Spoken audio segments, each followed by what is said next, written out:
Okay, I guess I'm contractually obligated to make a video explaining my thoughts about this, so here we go. Generic footage breakdown video, activate!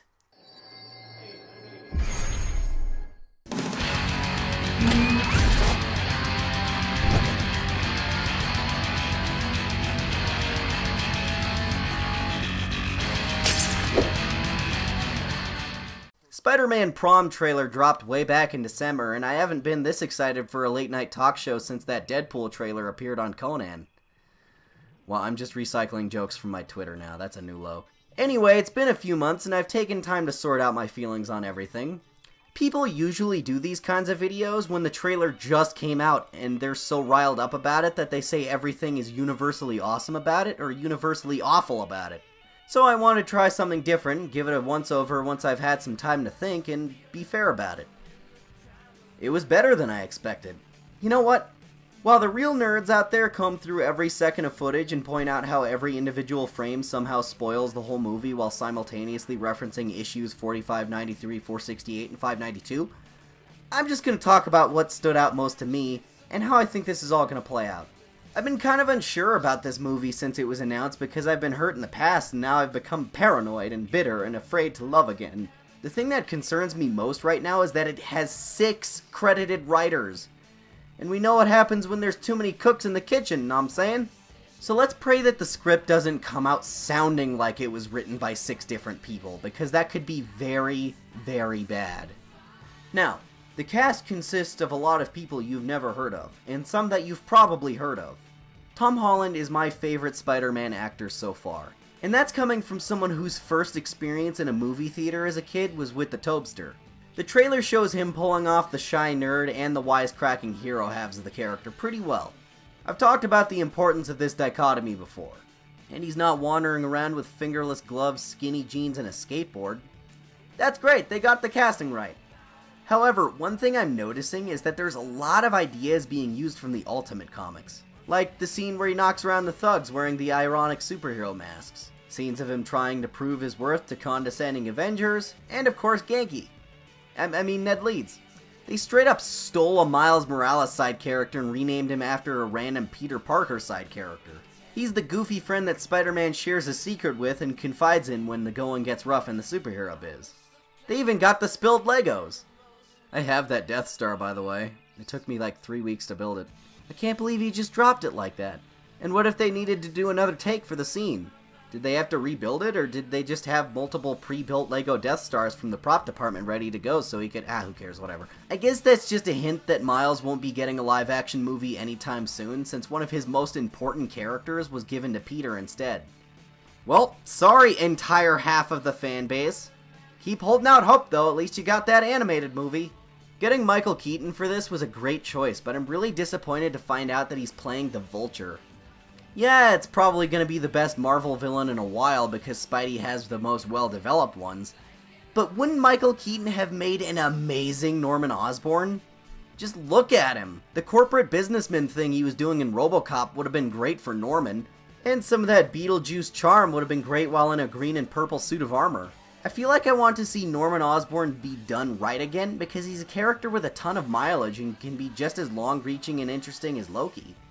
Hell, they play their cards right, he could be the villain in an upcoming Avengers movie. You know, when he builds his team of bad guy knockoffs. Vulture's not a bad character, but he's not worth seeing in multiple movies. I think someone with as much talent as Michael Keaton is kinda wasted for a villain who's most likely going to explode at the end of this movie in a way that's his own fault. Like, one of his wings malfunctions and goes boom. Or he'll get sucked into the turbine of a plane or something in an over-the-top battle in the sky. Come back here on July 7th and tell me how close I got that prediction. One thing I know for sure, though, is that the only good MGMT songs are the ones with the loud electronic chirping noises.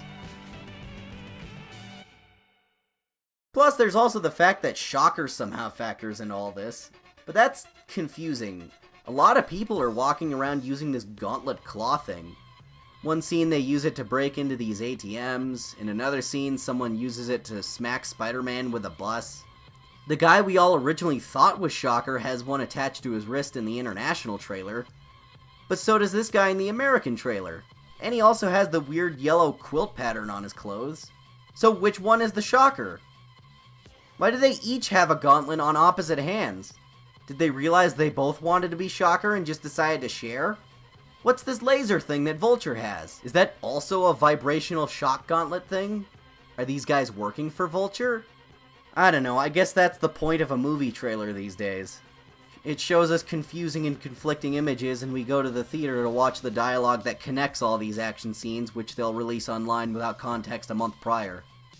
Is that a cynical way to look at movies? Yes, it is. Is it accurate? Yes. Oh, and I'm sure a lot of people have already pointed out that Donald Glover is off to the side here next to Villain Man. Oh, I guess he's not playing Miles, even though it wouldn't make sense because he's 33.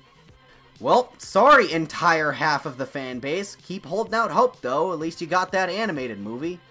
Man, if Miles is having this hard of a time, just imagine what it's going to be like to get the Spider-Man 2099 live-action movie off the ground. But I digress. We saw a lot of people from the cast list, and very few of them have names at the moment.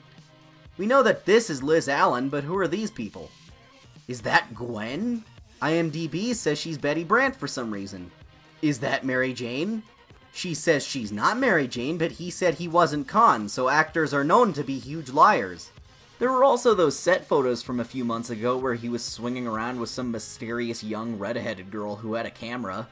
And in the Ultimate Universe, MJ had a whole thing about being an amateur reporter, so she filmed a lot of shit. Is that Mary Jane? Who knows?